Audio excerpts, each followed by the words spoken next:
కుంట్ల తారక రామారావు గారు అధికారం కోల్పోయినటువంటి బాధ సహనంలో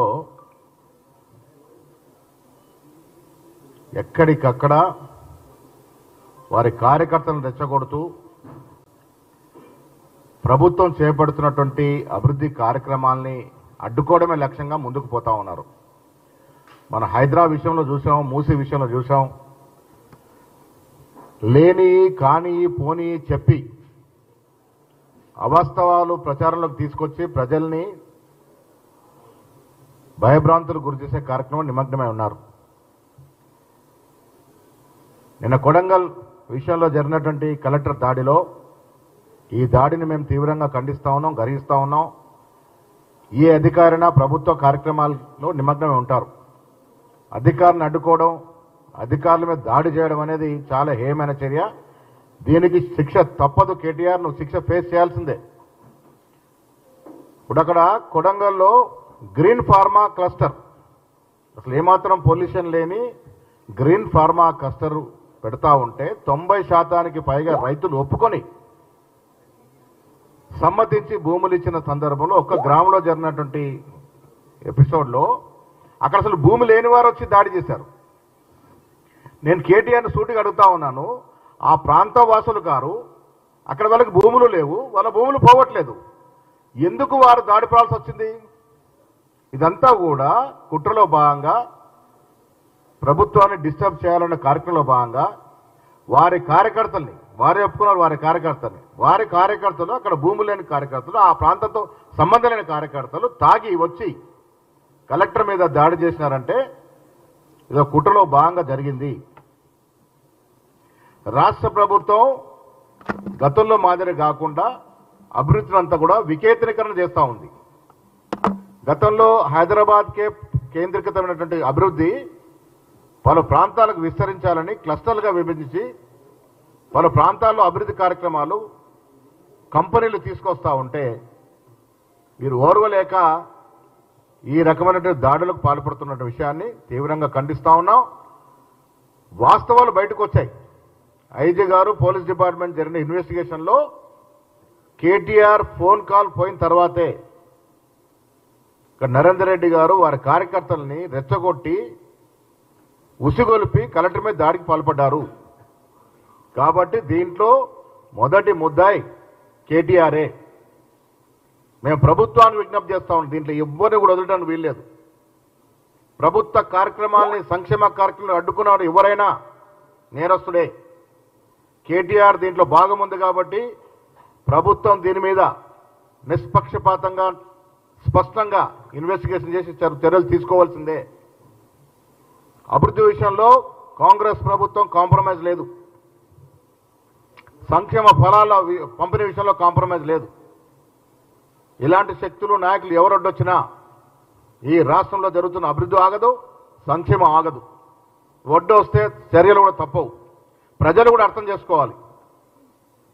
నేను ప్రజలకు విజ్ఞప్తి చేస్తా ఉన్నాను, అక్కడ జరిగిన దాడి సంఘటనలో ఆ ప్రాంతవాసులు గారు అక్కడ వాళ్ళకు భూములు లేవు, వారికి నొప్పేంటి బాధేంటి? రైతులు గారు ఎందుకు దాడికి పడవలసిన అవసరం వచ్చింది?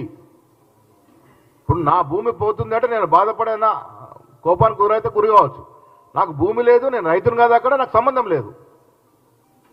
సో అలాంటి వ్యక్తులు దాడి చేశారంటే కుట్ర, ఉద్దేశపూర్వకంగా ఈ ప్రభుత్వాన్ని డిస్టర్బ్ చేయాలనే తంత్రంలో మార్గంగానే జరిగింది. తప్పకుండా ప్రభుత్వం దీని మీద తగు చర్యలు తీసుకోవాల్సిందిగా విజ్ఞప్తి చేస్తా ఉన్నాం.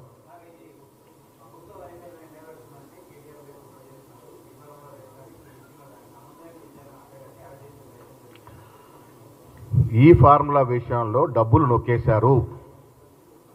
కేటీఆర్ ఈ ఫార్ములా విషయంలో డబ్బులు లావాదేవీలు జరిగినట్టుగా, ఇది డబ్బులు చేతులు మారినట్టుగా స్పష్టమైన ఆధారాలు ఉన్నాయి.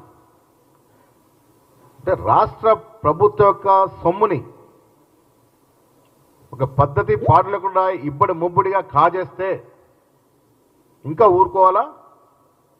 ప్రజలు మమ్మల్ని ఎందుకు అధికారులు తీసుకొచ్చారు? వీళ్ళ దోపిడిని అరికట్టాలని కదా, వీరు దోచుకున్న సొమ్మును తిరిగి రాబట్టాలని కదా. మరి అలా సొమ్ము దోచుకొని బాజాప్తా దాంట్లో స్పష్టమైన తర్వాత కూడా చర్యలు ఉండకుంటే ప్రజలు మమ్మల్ని క్షమించారు కదా. ఫార్ములా రేస్ కార్యక్రమంలో కేటీఆర్ హస్తం ఉంది. ఆయనే ఒప్పుకున్నాడు. ఒక ప్రొసీజర్ ప్రకారం జరగలేదు, డబ్బులు డ్రా అయినాయి. ఇది ప్రభుత్వ సొమ్ము. ఎవరు జాగిరని మీరు డబ్బులు డ్రా చేశారు, ఎవరు జాగిరని మీరు డబ్బులు ఇచ్చినారు ఒక ప్రైవేట్ కంపెనీకి. ప్రభుత్వ సొమ్ము కాజేసిన దాంట్లో కేటీఆర్ ఇరికిపోయినారు కాబట్టి చర్యలు ఉండాలని ప్రజలు కోరుకుంటా ఉన్నారు.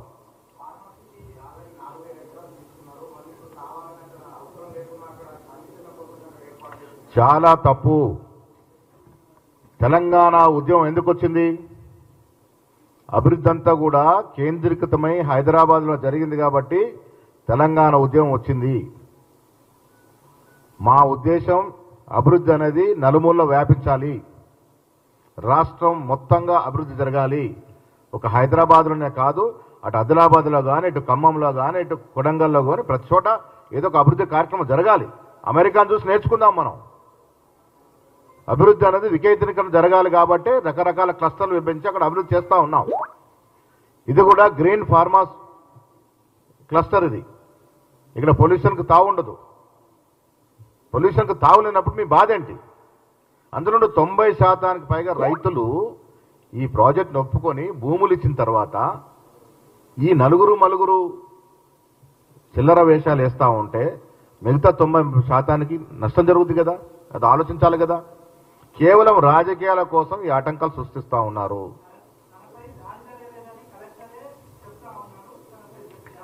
వీడియోలో బాజాబ్తా కనబడతా ఉంది.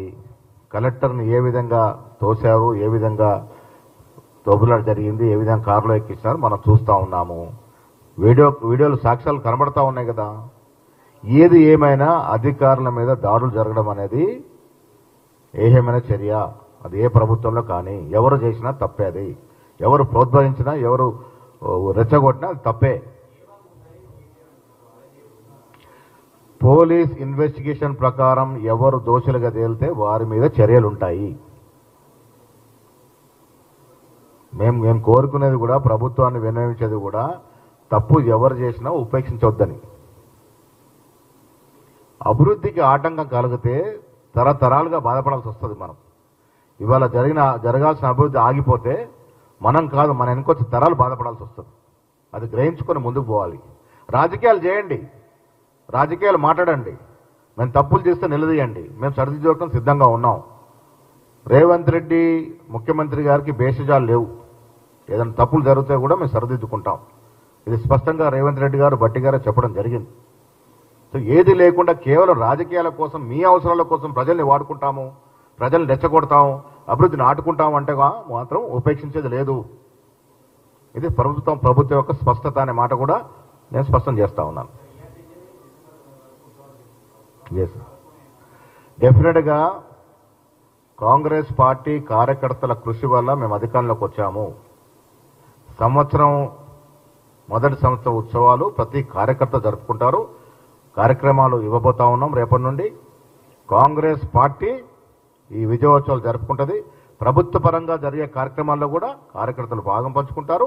పార్టీ పరంగా కూడా కార్యక్రమాలు ఉంటాయి. బహుశా 2 కానీ 3 కానీ మేము కూడా ఒక బహిరంగ సభ పెట్టి ఈ ప్రభుత్వం సంవత్సరం పాటుగా తీసుకున్నటువంటి అభివృద్ధి సంక్షేమ ఫలాల మీద విశ్లేషించి, చర్చించి, వారు తీసుకున్న సాహసమైన నిర్ణయాల మీద హర్షం వ్యక్తం చేస్తూ వారందరినీ కూడా సన్మానించుకునే కార్యక్రమం పిసిసి చేపడుతుంది. బహుశా 16 నుంచి, ఎల్లుండి నుంచి నేను జిల్లాల పర్యటన పోతాను. మొదటగా కరీంనగర్ పార్లమెంట్ల వారీగా జిల్లాల పర్యటన ఉంటుంది. మొదటి పార్లమెంటు కరీంనగర్ 16న ఉండబోవచ్చు, 18న మెదక్. ఆ రకంగా షెడ్యూల్ మీకు ఇస్తాం.